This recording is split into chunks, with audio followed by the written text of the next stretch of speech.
আমরা ইতিমধ্যেই জানতে পেরেছি ২০২৫ হলো পরিবর্তনের বছর।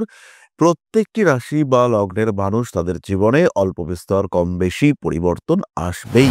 প্রথম যে বিষয়টি আপনি করবেন সেটি হলো কথা বাক্যের উপরে নিয়ন্ত্রণ নিয়ে আসবেন। প্রয়োজনের বাইরে, প্রয়োজনের অতিরিক্ত কোনো কথা বলা এটা কিন্তু যাবে না।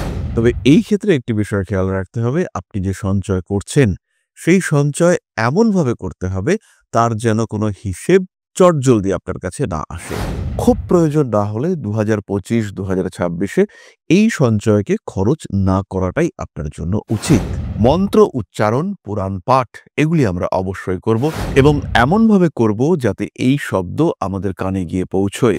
দ্বিতীয় ভাবস্থ রাহুকে নিয়ন্ত্রণ করতে পারলেই আমাদের কিন্তু যতদূর সম্ভব সমস্যাগুলির সমাধান সূত্র বেরিয়ে আসবে। এর সাথে সাথেই যতটা সম্ভব উগ্র খাদ্য আমরা অ্যাভয়েড করবার চেষ্টা করব। এর ফলেও কিন্তু আমাদের ইমপ্রুভমেন্ট দেখতে পাওয়া যাবে। এর সঙ্গে সঙ্গে অসহায় শিশুদের শিক্ষা উপকরণ দান করা যেতে পারে।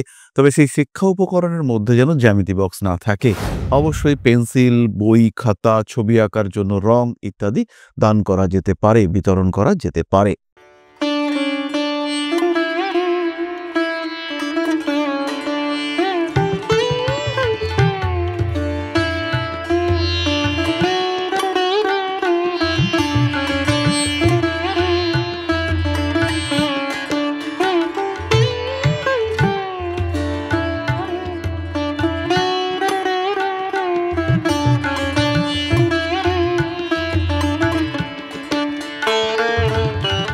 নমস্কার, ঋষিবাণী ইনস্টিটিউট অব ভেদিক অ্যাস্ট্রোলজির পক্ষ থেকে স্বাগত জানাই আজকের জ্যোতিষ আলোচনায়। আমি শান্তনু আপনাদের সঙ্গে। আলোচ্য বিষয় ২০২৫ এবং মকর রাশি।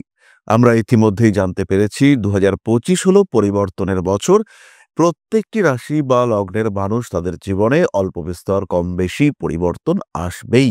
এই যে পরিবর্তন আসতে চলেছে একে কতটা আমরা অ্যাকসেপ্ট করতে পারবো, কতটা পজিটিভ হবে, কতটা নেগেটিভ হবে, এটা ডিপেন্ড করবে ব্যক্তিগত জন্মকুণ্ডলীর উপরে। মকর রাশি বা লগ্নের মানুষদের ক্ষেত্রে সাড়ে সাতির অবসান ঘটতে চলেছে ২০২৫-এ। তার সঙ্গে সঙ্গে দ্বিতীয়ভাবে রাহুর প্রবেশ ঘটতে দেখতে পাওয়া যাবে।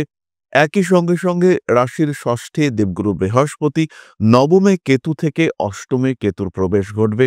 কম্বিনেশনগুলো, এই যে ক্ষেত্র পরিবর্তনগুলো হচ্ছে, এর কারণে ২০২৫-এ কিন্তু বেশ কিছু পজিটিভিটি, বেশ কিছু নেগেটিভিটি দেখতে পাওয়া যাবে। পজিটিভিটিগুলো যেন ম্যাক্সিমাম হয়। যেমন, যদি আপনার জন্মকুণ্ডলিতে দ্বিতীয় বৃহস্পতি থাকেন, সেই ঘর অর্থাৎ কুম্ভেই রাহু প্রবেশ করবে। যদি ওখানেই বৃহস্পতি থাকে এবং বৃহস্পতি বেশ বলবান থাকে, বৃহস্পতির নক্ষত্র অধিপতি, তিনি উচ্চস্থ ক্ষেত্রে অবস্থান করেন বা স্ট্রং থাকেন, সেই ক্ষেত্রে কিন্তু প্রচুর অর্থনৈতিক উন্নতি দেখতে পাওয়া যাবে মকরের ক্ষেত্রে। কিন্তু যদি দেবগুরু বৃহস্পতি পীড়িত অবস্থায় থাকেন, রাহু দ্বিতীয় আসছে এবং রাহু যদি আপনার জন্মকুণ্ডলিতে অর্থ ত্রিকোণে অর্থাৎ ২-৬-১০-এ অবস্থান করে, সেই ক্ষেত্রে রাহুর উপর রাহুর দৃষ্টি পড়বে। তখন কিন্তু ফাইন্যান্সিয়াল সেক্টরে আপনি সমস্যার মধ্যে পড়তে পারেন। তাই ২০২৫টাকে কিভাবে আরেকটু বেটার করা যেতে পারে সেটি নিয়ে আমরা ভাবনা চিন্তা করব।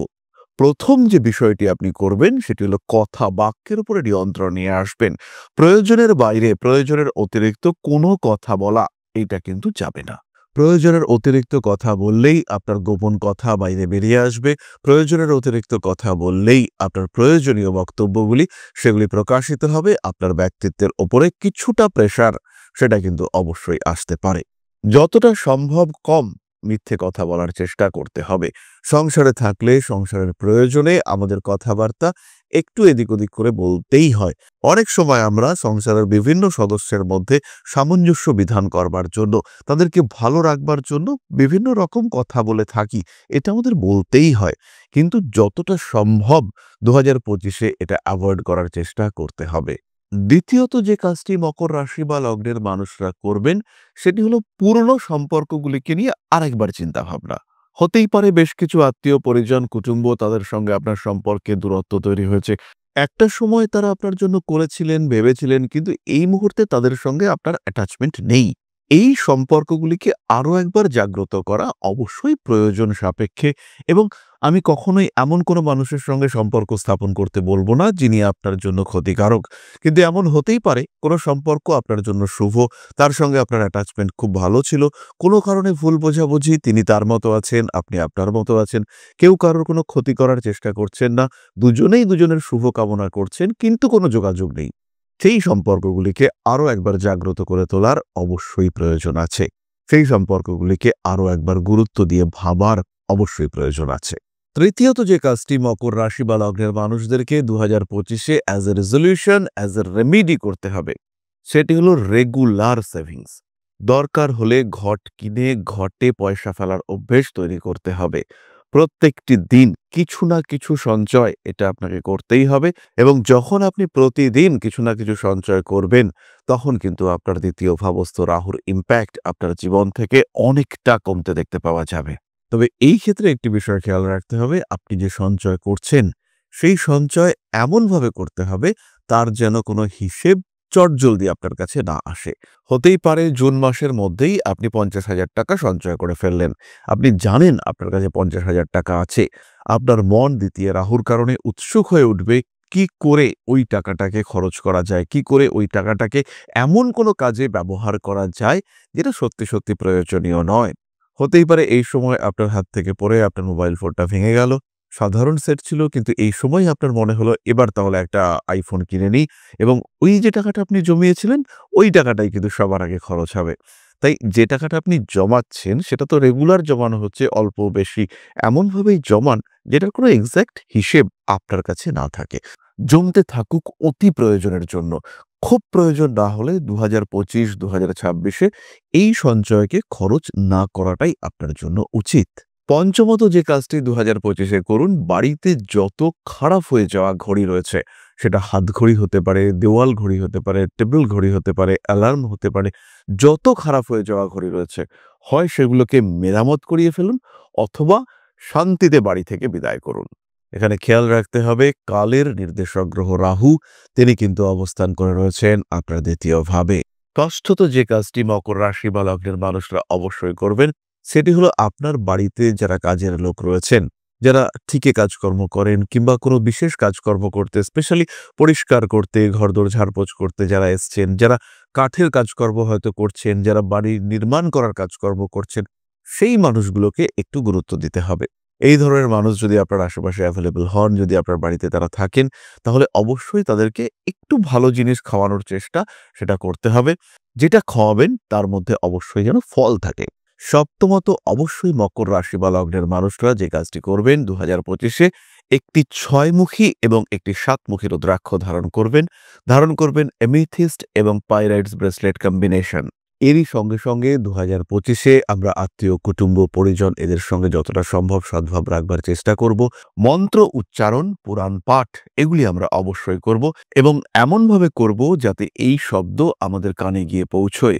দ্বিতীয় ভাবস্থ রাহুকে নিয়ন্ত্রণ করতে পারলেই আমাদের কিন্তু যতদূর সম্ভব সমস্যাগুলির সমাধান সূত্র বেরিয়ে আসবে। তার সঙ্গে সঙ্গে যতটা সম্ভব আমরা ভক্তিগীতি, ভজন এই ধরনের বিষয়গুলিকে শুনব, পৌরাণিক আলোচনা শুনব, এবং যে আলোচনাগুলির মধ্যে বৃহস্পতির প্রভাব রয়েছে, যাদের মধ্যে শনির প্রভাব রয়েছে, সেই আলোচনাগুলিকে আমরা করব এবং শুনব। এর ফলে কিন্তু আমাদের 2025-এর উন্নতির মাত্রা অনেক অনেক বাড়তে দেখতে পাওয়া যাবে। এর সাথে সাথেই যতটা সম্ভব উগ্র খাদ্য আমরা অ্যাভয়েড করবার চেষ্টা করব। এর ফলেও কিন্তু আমাদের ইমপ্রুভমেন্ট দেখতে পাওয়া যাবে। তাহলে 2025-কে ভালোভাবে উপভোগ করবার জন্য, নিজের জীবনকে সর্বাঙ্গীন সুন্দর এবং উন্নততর করে তুলবার জন্য মকর রাশি বা লগ্নের মানুষরা যে কাজগুলি করতে পারেন সেগুলি আমরা আপনাদের সঙ্গে শেয়ার করলাম। এর সঙ্গে সঙ্গে অসহায় শিশুদের শিক্ষা উপকরণ দান করা যেতে পারে, তবে সেই শিক্ষা উপকরণের মধ্যে যেন জ্যামিতি বক্স না থাকে। অবশ্যই পেন্সিল, বই, খাতা, ছবি আঁকার জন্য রং ইত্যাদি দান করা যেতে পারে, বিতরণ করা যেতে পারে। কিন্তু খেয়াল রাখবেন 2025-এ উপহার, দান ইত্যাদির মধ্যে যেন স্টিল না থাকে। 2025-এ কোনো ধারালো অস্ত্র এগুলি মানুষের হাতে তুলে দেওয়া যাবে না। যতটা সম্ভব নিজেও কেনা অ্যাভয়েড করার চেষ্টা করুন। স্বর্ণ ক্রয় করা যেতে পারে, রৌপ্য ক্রয় করা যেতে পারে, যে কোনো রত্ন অবশ্যই ক্রয় করা যেতে পারে, উপহার দেওয়া যেতে পারে। আরও একটি ছোট্ট বিষয় খেয়াল রাখতে হবে, সেটি হলো দরজা এবং দরজার সামনের অংশটুকু, অর্থাৎ যেটা আমাদের চলাচলের পথ, প্রবেশ পথ, সেই ক্ষেত্রটি যেন পরিষ্কার থাকে, সেই ক্ষেত্রটি যেন সুন্দর থাকে, এই প্রচেষ্টা কিন্তু অবশ্যই করতে হবে। যতটা সম্ভব গুরুত্ব দিয়ে করবার চেষ্টা অবশ্যই করতে হবে। তাহলে ২০২৫ আরো সুন্দর, আরো ভালো হয়ে উঠুক। মকর রাশির মানুষরা ভীষণভাবে ২০২৫কে উপভোগ করুন, আরো উন্নতি শ্রীবৃদ্ধি হোক। চলে আসবো আমরা আলোচনার পরবর্তী পর্যায়ে, তবে তার আগে ছোট্ট একটা মানবিক অনুরোধ আপনাদের কাছে। পরম ব্রহ্ম মিলন মঠ ও সেবাশ্রম অধ্যাত্ম, সেবা এবং প্রকৃতি পূজনে সম্পূর্ণ নিয়োজিত একটি সংস্থা। সম্পূর্ণ স্বেচ্ছাসেবী এবং সমাজ কল্যাণমূলক এই সংস্থা। আমরা এগিয়ে চলেছি মানুষের পাশে দাঁড়ানোর লক্ষ্যে। এই প্রসঙ্গে দীর্ঘদিন ধরেই আমরা বিভিন্ন এলাকায় বেশ কিছু কাজ করে আসছি। আপনাদের সহযোগিতা, আপনাদের পাশে দাঁড়ানো, আপনাদের হাতে হাত মিলিয়ে এগিয়ে নিয়ে আসার চেষ্টা, আপনাদের সহযোগিতা, আপনাদের পাশে দাঁড়ানোর প্রয়াস, এই সমস্ত কিছুই আমাদেরকে এগিয়ে নিয়ে চলেছে। আমাদের পাথেয় হয়ে উঠেছে আপনাদের ভালোবাসা। বিগত বেশ কিছুদিন ধরেই আমরা বিভিন্ন অনগ্রসর এলাকায় কাজ করে চলেছি। কখনো আমরা শিশুদের মধ্যে শিক্ষা উপকরণ বিতরণ করেছি, কখনো আমরা পুজোর পোশাক বিতরণ করেছি, কখনো তাদের খাদ্যের ব্যবস্থা করেছি। আমরা কন্টিনিউয়াসলি তাদের পড়াশোনার জন্য 2টি ফ্রি কোচিং সেন্টার শুরু করেছি। তাদের মধ্যে ক্রিয়েটিভ অ্যাক্টিভিটিগুলিকে জাগ্রত করবার জন্য সম্পূর্ণ বিনামূল্য একটি নৃত্য শিক্ষা প্রশিক্ষণের ব্যবস্থা, সেটা আমরা করতে সক্ষম হয়েছি। এবং এই প্রত্যেকটি পদক্ষেপেই আমরা পেয়েছি আপনাদের সঙ্গ, আমরা পেয়েছি আপনাদের সহযোগিতা, আমরা পেয়েছি আপনাদের ভালোবাসা। আমরা শীতকালে কম্বল বিতরণ করেছি, আমরা মায়েদের মধ্যে খাদ্য উপকরণ, পুষ্টি উপকরণ বিতরণ করেছি, আমরা বিতরণ করেছি ডেঙ্গুর সময় প্রচুর মশারি। এই প্রত্যেকটি কাজেই আপনারা ছিলেন আমাদের পাশে। বর্তমানে মানুষের ভালোবাসায় আমরা ধীরে ধীরে আরেকটু বড় হয়ে উঠছি। এই অবস্থায় বর্তমান পরিস্থিতিতে এই কাজগুলিকে আরো এগিয়ে নিয়ে যাওয়ার জন্য, সুষ্ঠুভাবে করবার জন্য প্রয়োজন একটি পরিকাঠামো। তাই আমরা চিন্তা ভাবনা করছি একটি আশ্রম ফরমেশনের, এবং এর জন্য প্রয়োজন জমি, এর জন্য প্রয়োজন পরিকাঠামো। তাই যারা আমাদের সাবস্ক্রাইবার রয়েছেন, যারা আমাদের ভিউয়ার রয়েছেন, যারা আমাদের ফলোয়ার রয়েছেন, যারা আমাদেরকে ভালোবাসেন, যারা আমাদের পাশে থাকেন, প্রত্যেকটি সহানুভূতিশীল মানুষের কাছে আমাদের অনুরোধ, সাধ্যমতো সামান্য পরিমাণে আপনারা এগিয়ে আসুন। বিন্দু বিন্দুতে সম্পূর্ণ হবে সিন্ধুর গঠন, তৈরি হবে পরম ব্রহ্মমিলন মঠ ও সেবাশ্রমের পরিকাঠামো। তাই যারা বিভিন্ন সময় বিভিন্ন অবস্থায় মানুষের পাশে গিয়ে দাঁড়ান, যারা প্রকৃতিকে ভালোবাসেন, যারা জীবনকে এগিয়ে নিয়ে যাওয়ার পথে অন্যকে সাহায্য করতে পছন্দ করেন, সেরকম প্রত্যেকটি মানুষের কাছে আমাদের সাধারণ অনুরোধ, আমাদের এই মহৎ উদ্দেশ্যকে সফল করে তুলবার জন্য যতটুকু সম্ভব, যতটুকু সাধ্য, অবশ্যই এগিয়ে আসুন, বাড়িয়ে দিন সামান্য সহযোগিতার হাত। অধ্যাত্ম, সেবা এবং প্রকৃতি পূজনের এই মহান কর্মে, মহান ব্রতে ব্রতী হয়েছি আমরা। আমাদের সঙ্গে হাতে হাত মিলিয়ে আপনারাও যতটুকু সম্ভব এগিয়ে আসুন। সবার প্রচেষ্টায় এই বিরাট কর্মযজ্ঞ সাফল্যমণ্ডিত হবে। সবাইকে জানাই অগ্রিম ধন্যবাদ। আমরা জানি আপনাদের সহযোগিতা আমরা পাবো। বেশ কিছুদিন ধরেই বহু মানুষ আমাদেরকে সাহায্য করে চলেছেন, কারণ আমাদের ইন্ডিভিজুয়াল সামর্থ্য অতি ক্ষুদ্র, তার মাধ্যমে এই মহৎ কার্যগুলিকে সম্পূর্ণ করা সম্ভব নয়। তাই প্রত্যেকের ছোট্ট ছোট্ট সহযোগিতার হাত আমাদেরকে এগিয়ে নিয়ে চলেছে। আমরা এগিয়ে চলেছি সাফল্যের লক্ষ্যে। আপনাদের ভালোবাসা এভাবেই আমাদের পাশে থাক, আমরা সফল হবই। তাহলে চলে আসা যাক আপনাদের প্রশ্ন পর্যায়ে। প্রশ্ন করেছেন বিথি সান্তারা, 29/11/1991, দুপুর 12টা 2 মিনিট, কালীগঞ্জ, যশোর, বাংলাদেশ। কোন বিষয়ে সমস্যা আর কোন বিষয়ে উন্নতি জানালে উপকৃত হব? ভগবান আপনার মঙ্গল করুন। বিথি, জন্মকুণ্ডলিতে আপনার কুম্ভ লগ্ন এবং সিংহ রাশি। চন্দ্র বৃহস্পতি একসঙ্গে রয়েছে, কিন্তু একাদশভাবে কেতু এবং দশমে রবি দগ্ধ মঙ্গলের অবস্থানের কারণে শরীর স্বাস্থ্য নিয়ে কিছুটা দুশ্চিন্তা থাকবে। হেলথের দিকে একটু কশাস থাকতে হবে এবং খেয়াল রাখতে হবে আত্মবিশ্বাস যেন কখনোই না কমে। চাকুরি প্রাপ্তির সংযোগ রয়েছে। বিবাহিত জীবনে অস্থিরতা দেখতে পাওয়া যাবে। জ্যোতিষ, গ্রহচর্চা, তন্ত্রচর্চা ইত্যাদি আপনি করতে পারেন, এগুলি আপনার জন্য অত্যন্তই শুভ। তাহলে আজকের আলোচনা আমরা আর দীর্ঘায়িত করব না। সবাই সুস্থ থাকুন, ভালো থাকুন। মা শ্রী শ্রী আদিশক্তির আশীর্বাদে আপনারা আমাদের সঙ্গে থাকুন। আরো আরো আরো সুন্দর হয়ে উঠুক আপনাদের জীবন। জয় মা আদিশক্তি। নমস্কার।